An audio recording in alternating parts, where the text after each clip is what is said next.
Bonjour, je vais parler du 4e épisode de Marvel's Agents of S.H.I.E.L.D.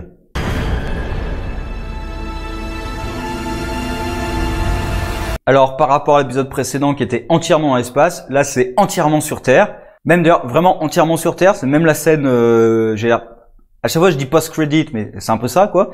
La scène, l'épilogue. Alors que l'épisode précédent c'était sur Terre, alors que tout l'épisode était dans l'espace. Bref, on est sur Terre.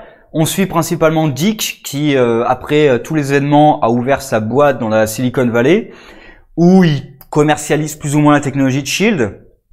Et du coup, ça fait un peu, voilà, il s'y croit un peu dans les entreprises de la Silicon Valley, les entreprises cool et tout, avec sa copine qui est insupportable, mais c'est fait pour, hein, qui est toujours sur Insta, c'est insupportable, mais c'est fait pour. D'ailleurs, l'épilogue fait exprès, voilà, c'est le gag de tout l'épisode.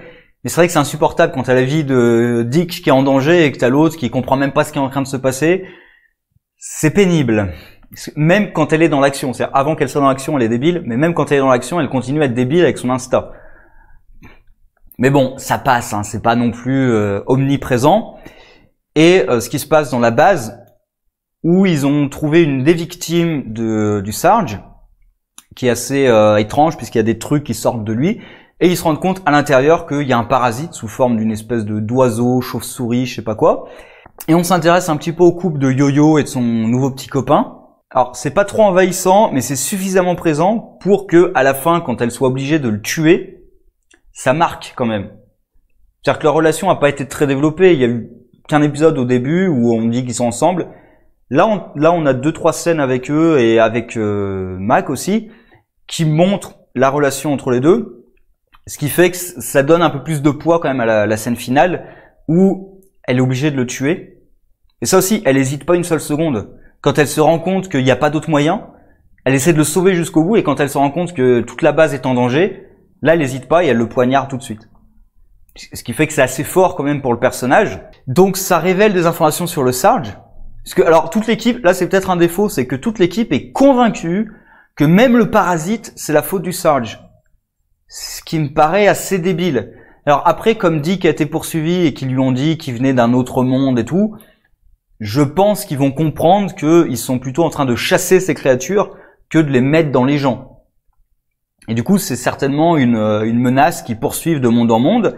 Est-ce que c'est cette menace qui détruit les mondes ou Là, je me rapproche de la théorie que j'avais sur le fait que c'est peut-être les gentils entre guillemets qui vont de monde en monde pour chasser ces créatures. À voir si ça vire encore. Je me rapproche plutôt de cette théorie. À voir s'il y a de nouveaux éléments qui interviennent. Puisque ces créatures sont des espèces de bombes à retardement. Hein. Parce qu'on le voit justement avec le copain de Yo-Yo. C'est une espèce de bombe à retardement. Ça surchauffe. Et puis après, ça se réplique. Ça fait un peu genre les cristaux d'ailleurs des Kryptoniens. Ça s'enfonce de partout. D'ailleurs, c'est marrant parce que il y a eu le premier épisode de Swamp Thing. Ça me fait un peu penser au Swamp Thing. Avec les plantes qui prolifèrent à l'intérieur des gens et qui en sortent et tout, avec le cadavre qui explose. Là, c'est un peu pareil avec le copain de Yo-Yo, hein, le corps qui explose avec tous les cristaux qui sortent de partout, le bras qui se déchire et tout. Ça me fait un peu penser à ça, c'est marrant. Par contre, tout ce qui se passe avec Dick, bon, c'est pas mauvais, mais voilà, c'est un petit peu osef.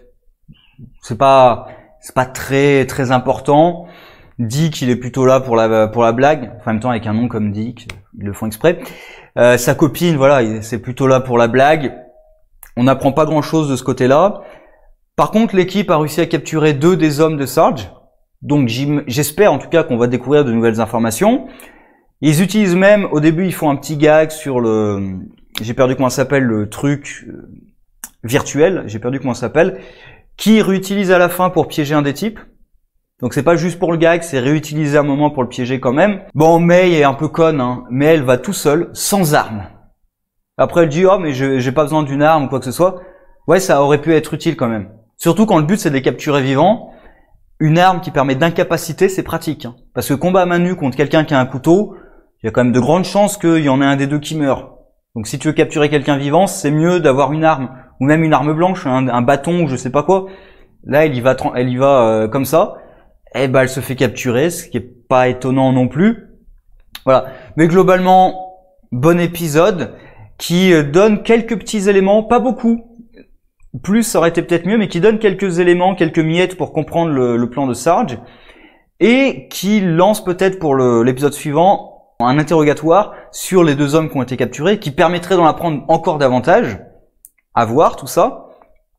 Ce que j'espère pas, on verra sur le prochain épisode, ce que j'espère pas, c'est qu'ils vont pas faire une alternance entre terre, espace tout le temps. Qu'ils l'alternent dans un épisode, qu'ils alternent plusieurs séquences dans l'épisode, d'accord, qu'ils alternent un épisode espace, un épisode terre, un épisode espace, un épisode terre.